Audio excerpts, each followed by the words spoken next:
oh my God, it's been amazing. Like, it's just been really amazing. I'm so glad that everybody came out and just turned out really nice. You know, I'm on the board of directors and advisory at my shelter, and so, you know, Don Poole and I grew up when we were young, and I just said to him, because I actually been doing business here with him, like, you know, booking like big groups event for birthday parties and things like that. So I said, Poole, we should actually do something with my shelter. I need you to sponsor 10 of my girls. And his mouth was like this. He's like, make that happen. So I did in 1 week. We're actually feeding 10 women right now from my shelter. And I mean, they were crying. They were so, I mean, they was just. Had me crying. Yeah. Oh, you was crying too? Yeah. And then so I surprised him with Mariah Lynn. I just met her like literally maybe 2 months ago. And I mean, like, I just love her spirit. It's just so real. You know what I mean? Like, she's really doing a lot on Love and Hip Hop, trying to grow, trying to expedite herself to another level. And that's what I like about her. She's not trying to stay dormant. She's trying to take it to another level. And then she's always being like hit with, like, you know, that, because I'm from the hood, so I know how that can be. You know what I mean? We don't punk down for nothing. You know what I mean? So I like that in her, because she's so little, but at the same time, she hates when she gets back to that level. And she's always fighting to get up, you know? Right. So, girl. Can I ask you, like, how do you feel now having finally released that? Because there's, you know, this is your first time really telling that story. Like, how does it feel right now? Like, ever. Like, I don't even tell that story to people that I'm dating or something. You know, like, even if I'm getting serious, but it felt really good. And like seeing one of the girls like break down and cry because her story is so relatable to mine, it just made me feel really, really like overjoyed to be here again, because it's like I love giving back, obviously, to like the kids and stuff like that, but it's really like there's women out there who are going through the same thing you're going through. You may not think so, but for me it was more of like a release, you know? Is it that you feel like you were able to give back this time on like more of an emotional and relatable level? I feel like I wasn't giving my story for a check, and I was giving my story for a meaning, for a purpose, you know, for these girls to know that just because I'm a public figure or I'm, you know, a celebrity doesn't mean that I'm perfect or I picked the right men. Like, you know, we're all women.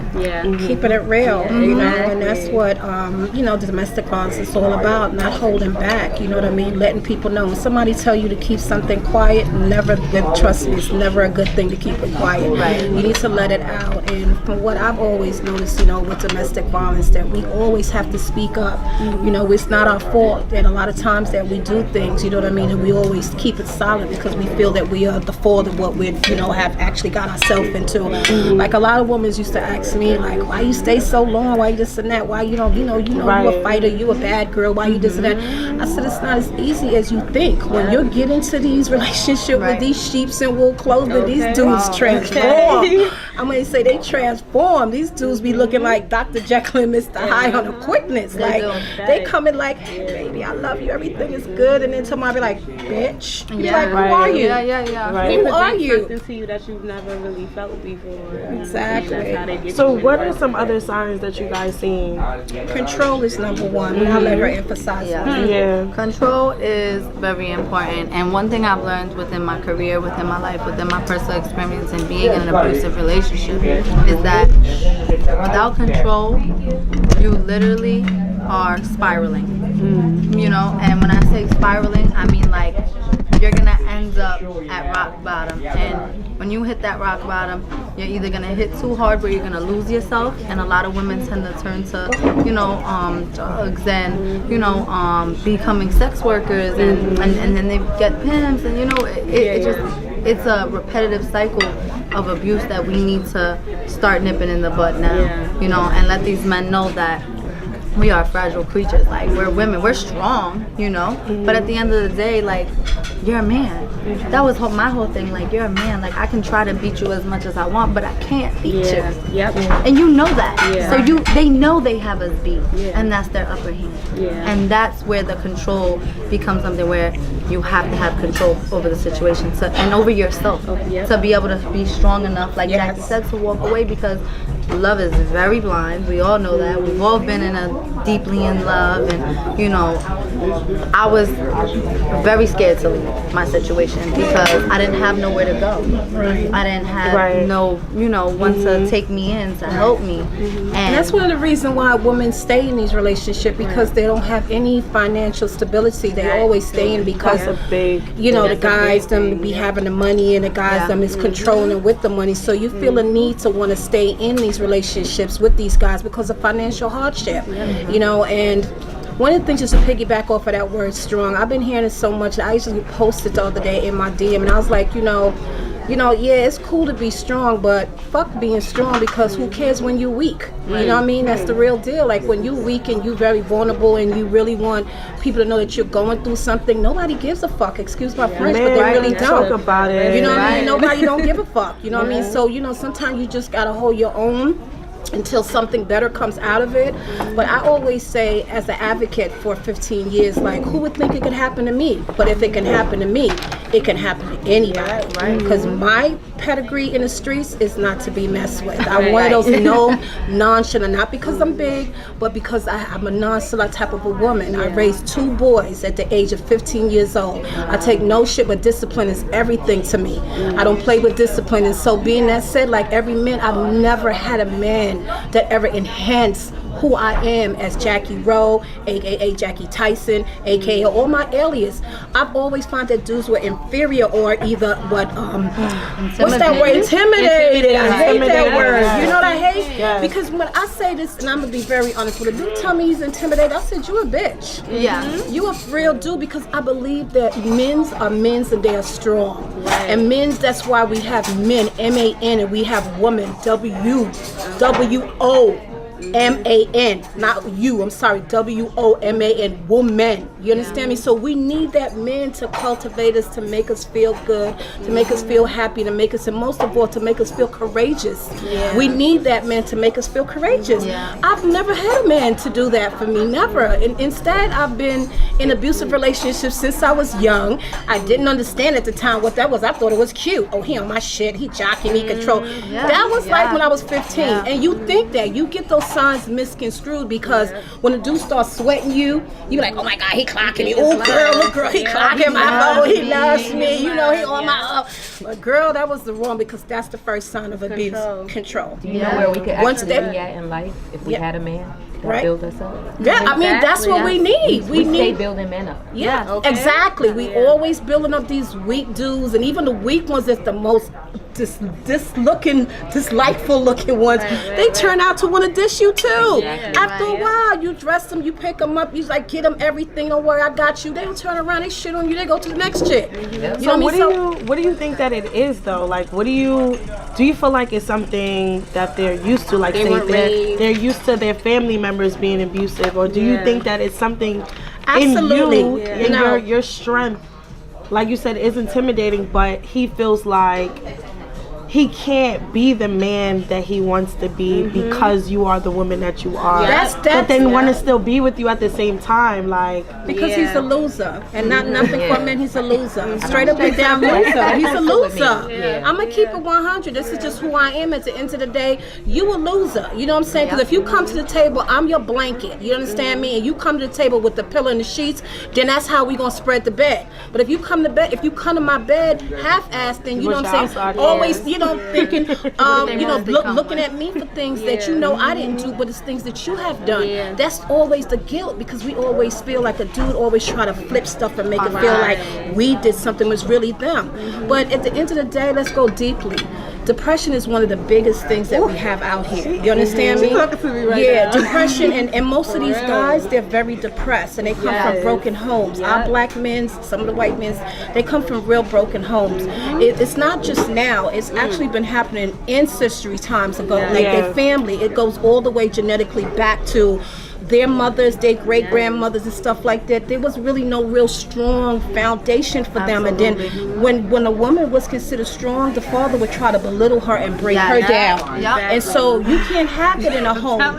You can't have that. So you guys experience like Guys, I feel like everybody, if we can like tell your stories or say something that you've seen or you heard or whatever, I feel like that'll be important for us to share. Because I'll be honest, like I low-key just walked away from a situation that you can consider as domestic violence situation, where it was mental abuse and physical abuse at some point, and most of it I blamed myself, and I felt guilty when I decided to walk away because I'm like, but he did this for me, but you know what I'm saying? Comparison. But, exactly. And There's it's no like, comparison. well, let me weigh the pros and the cons. You know what I'm saying? And I'm doing all that because it's just like, you know, not for nothing, a lot of men play games, so you think because they're giving you so much, then that's worth holding on to. That's the G. That's the G. Exactly. And not for nothing, sometimes our strength is also our weakness. Because for me, I live with PTSD, and it's like I feel like everyone feels I'm being strong all the time. But I forbid myself to love. I forbid myself It's a to defense feel. mechanism. I don't want to feel anything because I don't want to go through that ever again. So that turns from a strength to a weakness.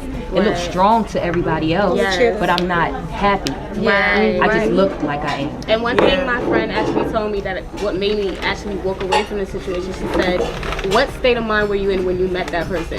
Girl, And seriously. that's what I realized was the trigger, because it's like I knew at the time I met that person, I was in a vulnerable state. I was very depressed. I was moving. It was a lot going on at the time. And it was like almost like, oh, here's this hero with the cape on. A sense of security. Exactly. And men like that, they want us to be weak, but in no reality, like Jackie said, they come from broken homes. They come from, you know, negligent parents and stuff like that. And really, in no reality, they're the weak ones. Yes. Very much so. And you know what, you feel Mariah Lynn, obligated we to look fix at them. We look at them like they really want to try. Yes. Like we get a weakness in our stomach. Fall in love with their Oh my potential. God, they're so broken. Let's fix them. Yeah, that's We one wanna of the fix that's one of the everybody. reasons why I studied mines for 10 years and people thought I was crazy, because you know me, I'm a nurturer since I was 15. I had my first son, so I'm just regularly a nurturer. So I'm thinking, okay, I can fix everything. I call myself Captain Ho. Captain I'm always thinking I can fix every situation. There's nothing broken that I can't fix. That's Jackie Rowe for you, okay? But it comes to time, let's piggyback off of what you said, because one thing I always very stress to these girls and everybody, after you break up from a relationship, please give yourself time to love you, to get to know you. So don't just go jump in a relationship with someone else and thinking he's going to be the fixer. He's only a sheep in clothing waiting for it, because right now, what we in November, cuffing season is around. Cuffing season is here right now, and all of these guys that prey on women's big, skinny, small, was depressing. Oh baby, I love you. Don't worry about it, baby. You know I got you. You know what I'm saying? And then they jump in the crib. And then they take everything over. And one thing I don't like, and I stress, if it's a woman that has a daughter, please take caution to having and bringing a person in your home when you have a daughter, because that is the most demeaningful thing you can ever do to yourself. Know who this person is, because we know the chains of what sexual abuse starts from. It'll start from family members in your family, but it also starts from your mother's boyfriend. If that's not the father, biological father, got some of those perverts out there too. We're not gonna put them like they don't do it too, but be very careful where right this time when you have going out there and bringing a stranger in your home. That's very, very, very a danger side, to make sure you know that these dudes is the right person you're bringing in your home when you got a daughter. I don't play with that. And don't be lenient at all, like in any kind of way, because I know growing up, you know, my mother, for example, she was a young mother too. She had me when she was 15, pregnant at 14. Me too. And then my dad, like her and my dad weren't like a couple, so he met my stepmom, and now he's been married to her for 27 years. I'm 28. So most of my life he's been with, and I can understand how that is with my mom, because my mom was, I didn't find out till I was older, but she was molested by her brother and sister's father. Wow, see? There it is. And my grandmother didn't. You know, my grandmother would always say, well, who told you to walk around with your friends with my negligees on? Oh, who told you to walk around with little shorts and that's stuff? the problem. We blame the girls so much. Victim blaming, yeah. Right. So much. And that's why my mom would tell me, you know, that's why I got pregnant. Because I wanted to so badly escape the abuse that I literally forced myself to grow up and have you. Yeah. And there's a story that I like when you talk about that, because it's a different abuse about your mother actually beating you a lot. And I mean, I really hear that sometimes, but that is a big part of abuse, because when you're comfortable, I like how you told me that on the phone, but explain this to them, because she was so comfortable with her mother abusing her and beating her that when a man started doing, she thought it was natural. I thought it was love. Especially when it comes from your father. Yeah. Especially when it comes from your father. Well, even if it's not necessarily physical abuse, when your father's like mentally abusing you, emotionally abusing you, and taking you for granted, not being the father that you see, because we have this standard for certain things, and we have that for dads. So when they don't feel that expectation, you get so used to being treated less than, and you know, a man comes in and they give you just a little bit more. It's like, this is different. This is something that's better. This is love. But for me, I feel like, you know, like my father, like I said, was away for 10 years, and now he's very much so like the favorite parent, you know, obviously. I have a great relationship with my father, and I now see the difference in my choice of men that he's involved in my life.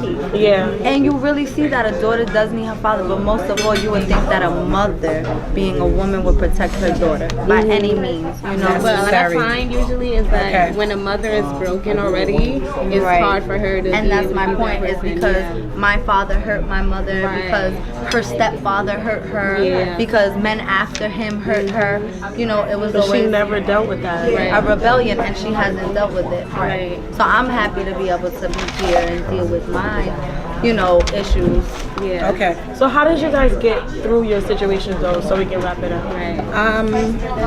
How I got out of my situation from being a domestic violence racial out, this girl had the nerve to call my house and told me that my boyfriend at the time, my common law husband, got her pregnant. I was like, woohoo, yes, girl, yes. She thought I was crazy. She thought I was crazy. For a reason to I was looking for it because I've been trying to. I did order of protections, and back then I lived with my boyfriend for 9 years, so it's considered a common law. Yeah. They would not let him come. Married, So when the girl called me, I just came from, I don't know, Paris somewhere, and I get home and this girl like, hello, Jackie. I said, yeah.